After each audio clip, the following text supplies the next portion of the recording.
আসলে আমরা শুনছিলাম যে মানুষজন ওমরা করে আসার পরে হজ করে আসার পরে দুধের শিশু হয়ে যায়, মানে কি তে পাপমুক্ত থাকে। তো আমার মনে হয় সে ওমরাতে যে আল্লাহ খোদার নাম না নিয়ে সে মির্জা আব্বাসের নাম নিয়েছে। তো এরকমও যে ওমরা হয়, আমরা এটা পৃথিবীর ইতিহাসে বিরল যে ওমরা করে আসার পরে সে এক জায়গায় বাচ্চাদের খেলা খেলতে গেছে, ঘুষি মারতেছে আর বলতেছে মির্জা আব্বাসকে স্মরণ করতেছে। তো এক অদ্ভুত বিষয়। আমার মনে হয় সে মানুষজন ওই যে জিকির করে না, তো সে হলো নাসিরউদ্দিন পাটোয়ারি আব্বাস ভাইয়ের নাম হলো জিকির করে যে মির্জা আব্বাস। আমরা আছে না যে আল্লাহ আল্লাহ, আমরা অনেক সময় যে দেখলাম মসজিদে জিকির হয়, তো সে তার জিকিরের মধ্যেও সবসময় মির্জা আব্বাসকে রাখে। তো আমরা তাকে অনুরোধ করব যে আপনি মির্জা আব্বাস সাহেবের সাথে আপনার ব্যক্তিগত কোনো আছে কিনা, তো সেই ব্যক্তিগত বিষয়গুলো আপনি যখন জাতীয় পর্যায়ে তুলবেন তখন জিনিসগুলো অনেক নেগেটিভ ওয়েতে যায়। আমরা তো আপনাকে নিয়ে একটাও নেগেটিভ কথা বলতেছি না।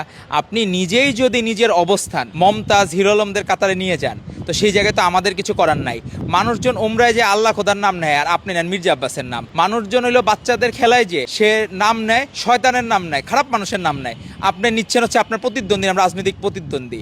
তো আপনি হেরে, মানুষজন হেরে যে পাগল হয়ে যেতে পারে যে রাজনীতিতে হেরে, রাজনীতি হারা মানে তো জীবন শেষ না। তো সে রাজনীতিতে হেরে মনে করতেছে তার জীবন শেষ হয়ে গেছে, তার জীবন যৌবন সব হলো মির্জা আব্বাস। তো একটা মানুষের জীবন যৌবনে অনেক কিছু থাকে, তো এখন সেই জায়গায় যদি খালি মির্জা আব্বাস হয় জীবন যৌবন, তাহলে তো আর ভালো কিছু আমরা আশা করতে পারি।